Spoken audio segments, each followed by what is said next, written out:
Okay, I'm talking to Pieter Goiris, who's the CEO of Havas Boondoggle. Was it Boondoggle Havas?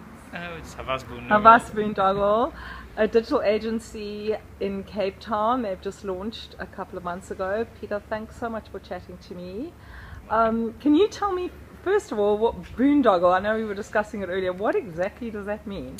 Well, it's a funny word that comes from actually it's American English, so it's a word still being used in the States, and actually it means work of little or no value. And I think in our industry we don't have to take ourselves too seriously. We do have to do our job seriously, but we don't have to take ourselves seriously.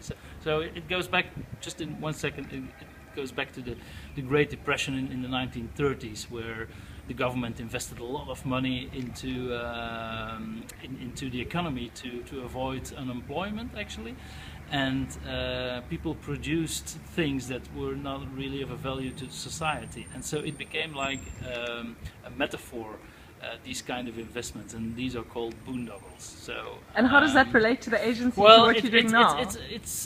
We've always had another approach in our belief how brands should be built, because we don't believe that in the traditional way of pushing messaging all the time to people is the best way to build a good brand.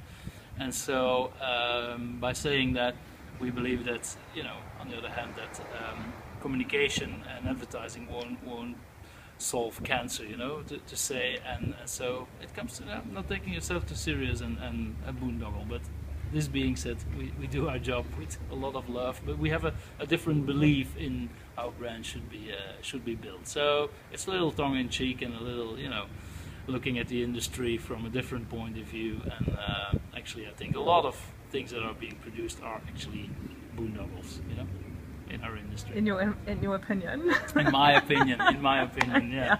Okay, what's the word? My opinion. But, yeah. And so now tell us, in terms of having offices in Belgium, Amsterdam and Cape Town, how does that affect the executive of the agency, which would be yourself? Well, we joined Havas 3 years ago, so we've been independent for 12, 13 years, and then we joined the Havas family. And we've got good managements in Belgium and in Netherlands, and they took like almost over our job of daily management, and we felt the entrepreneurial spirit again. So we wanted to start a new venture and also live for a while in another space, in another place, and move our children, and being inspired by other challenges and other people and other cultures, and so that's why we're actually here now, and we fly back and forward to Europe once a month, and we are 3 weeks a month here, and our families live here, so our life is here now. But, and the lifestyle's here. Yeah, and the lifestyle also comes along. And tell me, in terms of the South African digital landscape, what's your opinion? What's your professional opinion on where South Africa is now? It's a mixed opinion, I think the communication landscape in itself is, to my opinion, humble opinion, still quite traditional. So, and I think it has a lot to do with how advertisers look at the world. So it's still a lot of media agencies, advertising agencies, above-line agencies, below-line agencies, digital agencies, and digital agencies in that sense are then often categorized as a social media agency or a website builder, and I've never believed in all these lines, We've always tried to think very consumer-centric and trying to use digital, not look at it as a medium, but as a mean that can create great things for consumers. And I think there's still a long way on that side in the South African market, but so that's one part of it. So on the other hand, I think there's a lot of things happening in the mobile space, but it doesn't necessarily come from the brand side. It comes from often innovation, technology side of things, service departments. Like there's a lot of e-commerce things happening. A lot of financial institutions are investing enormous amounts of money in new apps, new services to service actually their customers, and that's, to my opinion, a much more interesting space to be in than in the pure branding space, because you can use that to build stronger brands. If you believe that good experiences and good services will bring stronger brands, you know. So that's my view. So very cool stuff and very good things happening in the digital space, but not necessarily in the communication space. I think the communication space, also in digital, is still quite traditional. Banners, pushing messaging, and not innovative. And we often ask the question to ourselves, like, okay, why should people give a shit, you know? And that's a question you should ask every day again, as creative or a strategic planner. If we invent something or we create another banner, like, why should people give a shit? You know, why should they click on it? Unless it's maybe, you know, a reduction they can get to buy something, and then, but that's not building brands. You know, building brands is by creating great experiences. And communication doesn't do that often.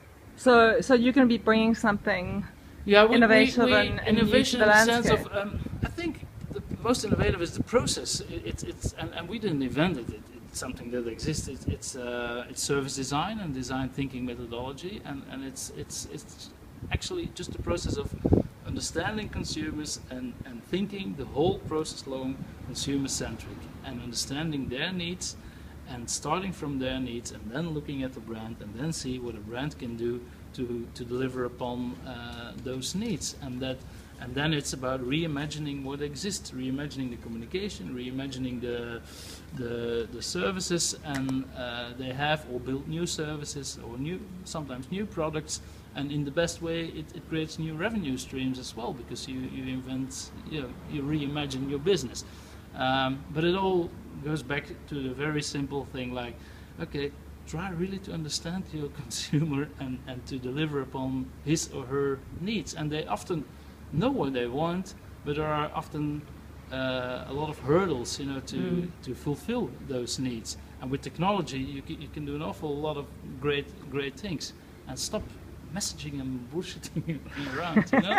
Sorry. Yeah, You no can worries. cut that one. So, and tell me, what are you excited about for the coming year? What are you personally excited about, and what's the agency excited about? Well, I think what's always have been exciting to me is working with young people and talent, you know, and see that they can do things that I'm not able of thinking of myself. You know, that's great. I've always surrounded myself with people that are smarter than myself, you know, much smarter, and that's the best thing a CEO you can do, I think. And yeah, I would be very excited if we can convince some big brands and you know, step by step turn them around, and you know, spend more money into creating great experiences for consumers, instead of just spending, and sorry for the media guys, but spending too much in media and just pushing out information. And this being said, you know, you always have to communicate. It's not about black or white or against or pro communication, but make it relevant, make it useful, and you know. Well, we'll be watching your progress. Thanks very much for talking to us. We'll see. Welcome. Thanks. Welcome. Cheers.